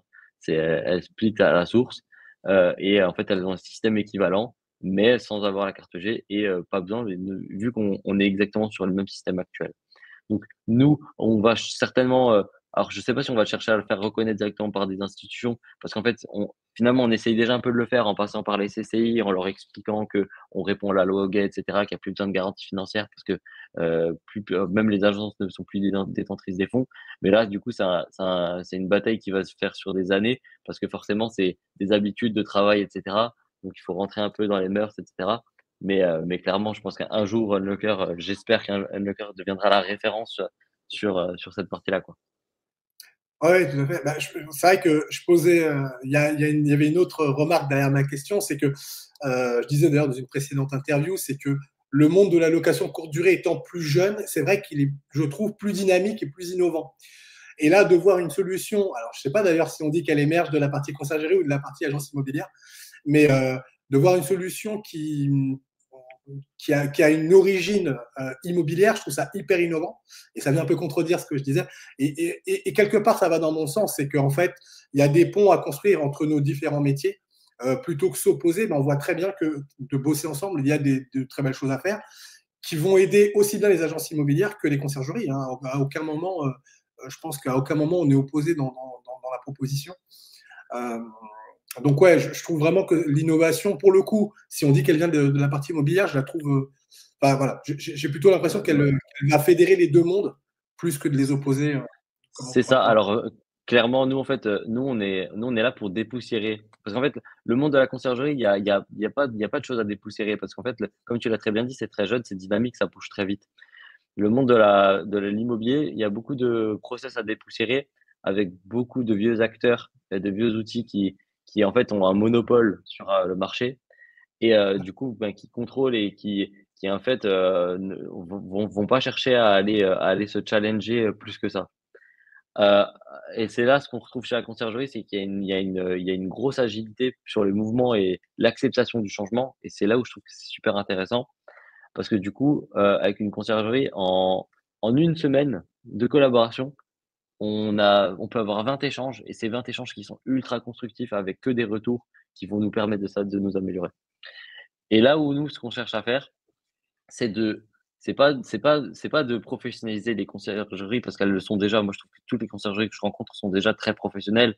Pour la plupart, elles ont juste des process qui sont pas standardisés et nous, ce qu'on veut chercher à faire, c'est leur permettre d'avoir accès, de plus se limiter à juste de la conciergerie, mais aller attaquer aussi tout ce qui touche au domaine de l'immobilier classique et c'est là où je reviens par rapport à moi, mon expérience de base, ce que je t'ai dit au début. Le jour où le banquier, il a pas voulu, que, j'investisse dans l'immo parce qu'il voulait pas me donner un crédit, ça m'a frustré et ben, en fait, je veux, à mon sens, je veux pousser les conciergeries à aller plus loin que juste de la conciergerie. Là, aujourd'hui, on parle de délégation de carte G. Alors je suis pas trop censé le dire, mais c'est un peu, du coup, c'est un peu en avant-première que je vais mettre ça dans ton podcast. On est en train de développer une solution de délégation de carte T, pour que les conciergeries qui souhaitent vendre les biens de leurs clients pourront le faire. L'idée, c'est de se dire que la conciergerie, elle a toutes les infos. Pourquoi est-ce qu'elle peut pas bénéficier de toutes ces infos-là à sa guise, gagner de l'argent et elle peut toujours rester en collaboration avec des agences immobilières. C'est juste qu'elle peut être aussi enfin, elle est pas dépendante de quelqu'un d'autre, elle est vraiment indépendante de sa situation. Et donc ça, c'est vraiment l'ambition d'Unlocker, c'est de propulser les conciergeries à un niveau supérieur, sur le marché, clairement. Ouais, tout à fait. Alors pour le coup, tu vois, moi je trouve que ça, c'est carrément de la professionnalisation, tu vois. C'est-à-dire qu'en effet, on a un spectre de compétences et de compétences, alors peut-être d'ailleurs aussi sur des aspects un peu réglementaires aussi, mais on a un spectre qui est beaucoup plus large, qui est plus maîtrisé. Par contre, bah, il faudra effectivement proposer, comme je le disais au tout début, bah, de la formation pour accompagner, parce que malgré tout, tout ça, c'est des choses qui. Bah, déjà, la carte T, c'est quand même réglementé aussi, hein, tout comme la carte G, mais voilà. Après, il y aura certainement des. Je pense que vous allez trouver la bonne hybridation, encore une fois, j'imagine, pour Exact. pouvoir mettre ces choses en place. Mais en effet, même s'il y a hybridation, de toute façon, il y a formation, quoi qu'il arrive, il y a accompagnement. Et ouais, moi, en tout cas, je trouve que d'élargir le spectre, de le rendre professionnel aussi, plus agile peut-être. Peut-être que c'est plus agile qu'une agence immobilière traditionnelle, on peut peut-être le dire. Ben, tout ça, moi, je trouve que ça pousse effectivement à, à peut-être mieux cadrer le monde de la conciergerie, puisqu'aujourd'hui, je dirais quand même que les opposants en conciergerie locative, c'est quand même plutôt ça porte surtout sur le fait que la conciergerie n'est pas réglementée, entre guillemets. Euh, ça porte quand même beaucoup là-dessus. Il n'y a pas que ça, mais en tout cas, c'est l'un des points. Et donc, je trouve que justement, de réussir à le faire rentrer dans un cadrage tout en gardant une agilité, ça, par contre, je trouve ça vraiment top. Et je trouve ça hyper moderne, en fait. Et c'est dans l'air du temps. Et je pense que c'est le sens de l'histoire, en fait. C'est le sens de l'histoire. Si J'en parlais dans une précédente interview, mais je pense que rester dans le trop réglementé, ça empêche l'innovation. Le pas réglementé du tout, on voit bien que ça pose d'autres problèmes. Par contre, trouver des formules hybrides, je pense que c'est le sens de l'histoire. Je pense que c'est le sens de l'histoire. Clairement, je te rejoins, Henrik, là-dessus. Je pense il faut toujours un cadre dans un environnement. Et le fait d'avoir le cadre, ça permet déjà au moins de se protéger d'avoir un cadre souple, ça permet aussi d'innover et de créer. Et moi, j'adorerais demain qu'un de nos clients, bah, il innove, il crée un truc, il sorte aussi de son cadre peut-être de conciergerie, il puisse innover et trouver des solutions pour répondre à d'autres problématiques de conciergerie. Et c'est dans ce sens-là aussi qu'Unlocker a été créé. C'est de faire naître de nouvelles solutions. Par la création d'Unlocker ou par les collaborations que Unlocker peut faire avec ses clients, parce qu'on avance aussi dans ce sens-là, clairement. Ouais, tout à fait, tout à fait. Et du coup, je ponctue et on va passer à la suite. Euh, tout ça dans le but de répondre aux besoins des clients, en fait. Hein. Ne jamais oublier que tout ça, on le fait, c'est pas pour se faire plaisir, c'est parce qu'il y a un besoin, soit côté propriétaire, soit côté voyageur, peu importe, mais il y a un besoin. Et je pense que tous, à notre échelle, qu'on soit agent immobilier à la base ou conciergerie sans carte G, en fait, on répond tous à ce besoin-là. Par contre, ben, on va le faire avec notre histoire, notre réglementation, notre façon de faire chacun. Euh, voilà. Et je pense que ça fait partie, de toute façon, ça fera partie de l'histoire. Alors, ce que je te propose, comme on a pas mal parlé bah, du coup de la solution et de ce que ça pourrait devenir, alors je te donnerai peut-être un tout petit peu la main là sur cette minute-là, mais est-ce qu'il y a une Ouais. question que je t'ai pas posée et que tu aurais aimé que je te pose, qu'on peut aborder avant de passer à la dernière partie? Moi, je trouve que c'est ultra complet, vraiment. Je pense on a peut-être même trop abordé sur la plateforme. Je pense que il y en a assez. Je pense qu'on n'a pas besoin de faire un point plus que ça. Euh, et je pense qu'on peut passer enfin, si t'es OK, hein, c'est toi qui gères, mais on peut passer, je pense, à la suite. Comme ça, peut-être que les gens, ils auront pas trop d'infos dans la tête non plus, quoi. Ok, ok. Bah écoute, super. En tout cas, effectivement, c'était hyper complet. Donc, on va passer à la dernière partie de ce talk show. Il s'agit du quiz. Donc, le quiz, pour ceux qui nous rejoignent et qui découvrent justement la formule, donc c'est une séquence d'une dizaine de questions. Donc, questions assez courtes qui vont amener des réponses assez courtes. Alors, bien évidemment, on peut toujours rebondir. Hein. La parole est libre, je l'ai toujours dit dans ce talk show. Donc, on peut rebondir, il n'y a pas de souci. Bon, l'idée, c'est quand même que les questions s'enchaînent un petit peu. Est-ce que tu es prêt, Enzo, pour cette dernière partie? Let's go. Allez, donc c'est parti. Euh, Est-ce que tu penses que la carte G devrait être obligatoire pour toutes les conciergeries? Pas du tout. Est-ce que tu penses que le modèle d'agence immobilière actuel est dépassé? Dépasser, non, mais à remettre à jour. Ouais, c'est ce qu'on disait tout à l'heure sur le dépoussiérage, Ouais, l'agilité, l'hybridation, en fait. Hein, c'est un peu ça. clairement.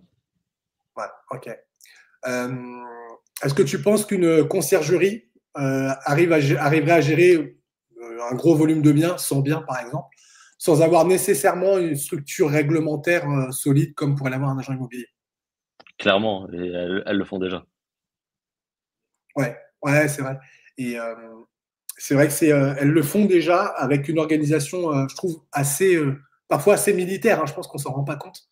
Ah Euh, ouais, mais je trouve que, clairement. J'ai un client qui n'a pas de carte G, qui gère 140 logements et ça se passe très bien. ouais, ouais, tout à fait. Oui, il n'y a aucune raison que ça se passe mal à partir du moment où l'organisation est bonne. Euh, ok, ok, ça marche. C'est vrai qu'on n'a pas parlé tout à l'heure des plateformes type Airbnb ou Booking. Est-ce que tu penses que ces plateformes devraient justement exiger une carte G une délégation de carte G justement pour s'assurer de l'encaissement des loyers? Non, parce que moi, vu que c'est elle qui contractualise les contrats entre les voyageurs et les propriétaires, et vu que c'est sur les comptes des propriétaires, eh ben, il n'y a pas besoin, à mon sens, d'avoir de délégation de carte G. Et le système hybride d'Unlocker permettant en fait de se payer à la source, ben, fait l'office. Et après, il y a déjà le système co-host de Airbnb qui permet également de le faire, hein, pour le coup. C'est juste que chez Booking, ça n'existe pas. Et c'est plus là aussi qu'on peut intervenir. Ouais, ouais, tout à fait. On y reviendra justement sur ces différences Airbnb Booking. Ça fera partie des questions que je voulais te poser Ok. justement dans ce. Alors du coup, on a un petit peu abordé ce point-là, hein, mais est-ce que tu penses que Unlocker va déranger certaines agences immobilières plus traditionnelles ou certains acteurs plus traditionnels? Alors, j'espère que ça va déranger, parce que si ça dérange pas, ça veut dire qu'on n'est pas dans le bon sens. Et en même temps, le fait de déranger, ça fait évoluer le marché. Et donc, faut pas avoir peur de déranger. Et ça va que être bénéfique pour les conciergeries et pour les agences, parce que ça va challenger un peu tout le monde. Et du coup, le fait de challenger, ça fait que améliorer les systèmes. Oui, oui, c'est clair, c'est clair. Moi, j'aime bien dire que challenger ou concurrence, etc. Tout ça, c'est des mots. Des fois, c'est un peu des gros mots. Parfois, on prend ça comme des gros mots. Moi, je trouve que c'est pas du tout des gros mots. Avoir des concurrents dans un domaine, c'est hyper sain. Ça pousse à l'innovation, ça pousse Mm. à, à la qualité, ça pousse à vraiment à donner le meilleur. Je trouve que c'est pas un gros mot. Et c'est bon pour c'est sain et c'est bon pour le marché. Voilà, moi, c'est un petit peu mon point de vue. Et effectivement, de bousculer un peu les codes. Alors parfois, bousculer, ça dérange, mais de bousculer les codes, ça ne peut être que bénéfique à terme, à condition effectivement que ce soit bien accompagné en respectant un cadre à un moment donné, quoi, c'est clair. Donc je pense que le Unlocker, effectivement, je pense que ça rentre bien là-dedans. Clairement. Alors justement, on parlait tout à l'heure un petit peu de juridique, d'assistance, pardon. Est-ce que tu penses que justement toute cette partie un peu juridique, réglementaire, qui est mise en place dans le cadre des mandats ou en tout cas des relations avec les propriétaires, est-ce que tu penses que c'est aussi important que de faire un bon ménage dans le bien? Pas mal la question. Euh, Ben oui, forcément, c'est très important de s'assurer sur de la partie juridique, parce que c'est vrai qu'aujourd'hui, quand il y a des flous et qu'on ne sait pas y répondre, c'est un peu compliqué. C'est comme si on dépoussière mal et qu'on voit pas correctement ce qu'il y a sur la télé. Donc c'est à peu près le même truc. C'est juste que il faut le faire. Il faut pas que ce soit non plus, faut pas non plus être maniaque, trop maniaque non plus. Parce que si on est trop maniaque, ben on passe trop de temps sur à nettoyer un logement, du coup on perd trop de temps, on perd trop d'argent. Mais il faut avoir l'entre-deux parfait qui permet d'avoir le bon rapport entre ce qu'il faut avoir pour avoir un bon résultat, quoi. Ouais, ouais. Ben, justement, un petit peu dans la même veine, est-ce que tu penses que justement d'avoir un cadre légal, on a dit que c'était important, mais est-ce que tu penses que justement le cadre légal, en fin de compte, il est toujours en retard sur la réalité terrain? Ah bah forcément. Entre le temps c'est souvent ça, c'est souvent comme ça, hein. Quand il y a un cadre légal, c'est parce qu'en fait on est parti d'un constat, d'un premier constat, donc d'une version 1 d'un constat, et le temps que cette version 1 d'un constat, bah, le terrain l'avait déjà réglé sans même que le cadre s'est posé. Et du coup on a toujours un cran de retard, enfin on a toujours un cran d'avance sur le terrain que sur le cadre légal, parce que forcément, avant que ça remonte en haut, bah, il y a une latence naturelle qui fait qu'il y a toujours, tu vois, c'est comme aujourd'hui à Unlocker, c'est un cran d'avance sur le cadre légal. Donc, clairement, on est là-dessus, quoi. Ouais. Est-ce que justement Unlocker pourrait être un lien, alors on parlait tout à l'heure de fédérer, etc. Est-ce que Unlocker pourrait être justement un lien, un peu comme je pourrais le faire dans ce talk show, entre différentes fédérations type FNIM, on en a parlé, ou SPLM par exemple, ou CLF pour parler plus de conciergerie? Ah ben, j'espère qu'un jour, on retrouvera un salon immobilier qui va mélanger, enfin, un salon immobilier conciergerie qui va mélanger les deux métiers, parce que je suis convaincu il y a beaucoup de connexions à faire. Il y a beaucoup d'innovations à ramener du monde de la conciergerie vers l'agence immobilière, et il y a beaucoup d'expériences immobilières à ramener vers la conciergerie euh, pour que ces deux mondes s'interconnectent et se professionnalisent mutuellement. Ok, donc est-ce que Unlocker finalement dans la solution hybride que tu proposes, est-ce que finalement Unlocker est là pour combler un vide, quelque chose qui n'existait pas, ou alors c'est plutôt pour contourner finalement une réglementation?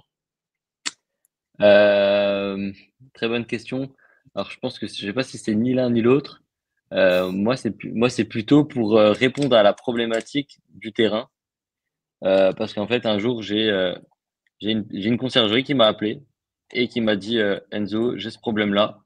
Et en fait, on s'est plus dit, on n'a pas raisonné à contourner la loi, contourner les trucs, contourner ci, contourner ça. On a vraiment raisonné pour répondre à un besoin d'une société, d'une entreprise qui était en détresse et qui avait besoin d'une solution. Et en fait, nous, on savait l'apporter. Et en fait, c'est vraiment comme ça qu'on a commencé. Et c'est vraiment dans ce sens-là que j'aimerais rester, de se dire qu'en fait, on répond vraiment aux problèmes des gens. Et après, bien sûr, on fait toujours en sorte que ça soit, que réglementairement parlant, ça protège tout le monde, ça protège bien Unlocker et le client final. Ok. Euh, alors là, si tu veux, dans cette partie-là de la suite du quiz, tu pourras, j'admets quelques réponses un petit peu plus longues. Plutôt Booking ou plutôt Airbnb? Plutôt Airbnb. Ah, tiens, c'est intéressant ça. Pourquoi? Parce que Airbnb, ben, ils ont su dépoussiérer le marché, alors qu'ils sont pas encore leaders.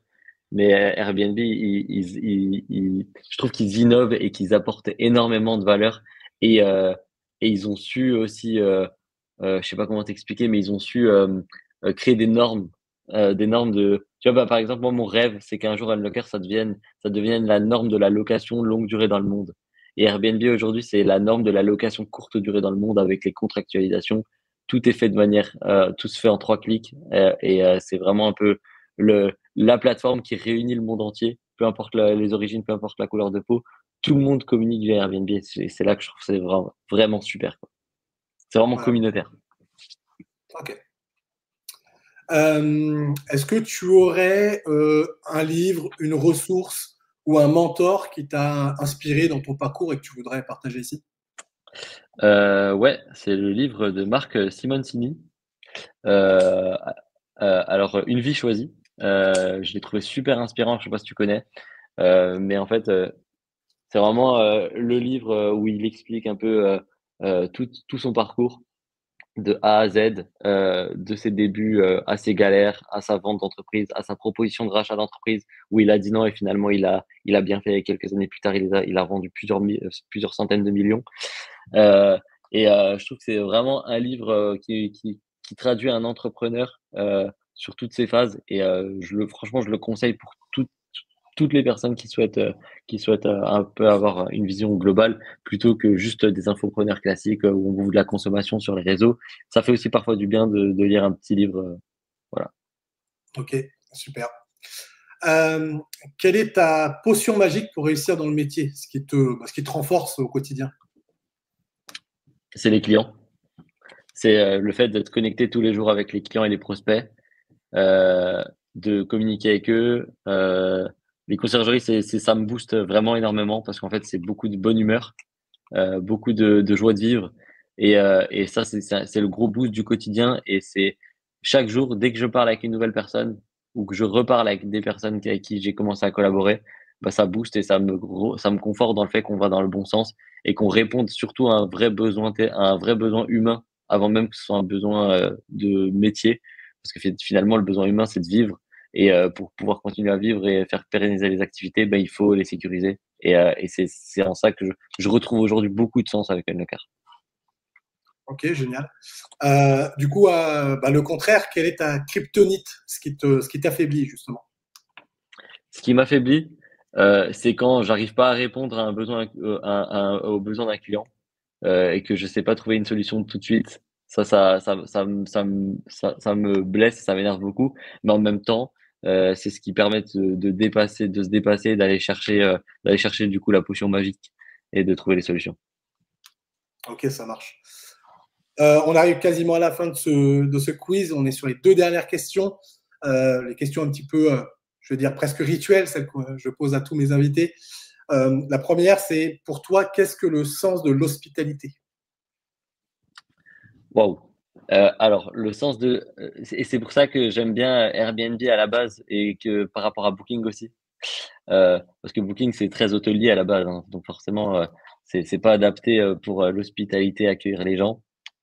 Et ayant été moi-même hôte et que j'ai accueilli des voyageurs dans des logements, c'est vraiment le fait d'échanger, de communiquer avec les gens, d'apprendre à connaître des gens, peu importe les cultures. Et c'est là où on retrouve pas mal de choses qui sont assez bien dans Airbnb parce que du coup, ne serait-ce qu'avec ces petites fonctionnalités où on peut voir, bah, par exemple, le voyageur, dans quoi est-ce qu'il travaille, dans quelle profession il est, la musique qu'il aime écouter, etc. Ça fait des points d'accroche et du coup, on peut échanger avec les gens, adapter aussi. Et c'est là où je trouve aussi pas mal de sens. Si aujourd'hui j'avais encore une conciergerie, je pense que ce que je ferais, j'irais aller pour faire quelque chose d'un peu d'innovant. Je chercherais à adapter par rapport au profil du voyageur son arrivée et avoir une approche un peu différenciante. Je suis sûr qu'il y aurait des nouvelles boîtes à créer par rapport à ça. Et donc là, l'hospitalité, c'est vraiment de comment est-ce que tu vas faire en sorte que la personne qui est invitée chez toi se sente bien. Parce que finalement, elles sont invitées dans tous vos logements, quoi. Ouais, ouais, tout à fait. On passe à la dernière question rituelle de ce talk show. Qu'est-ce qu'une conciergerie de rêve selon toi?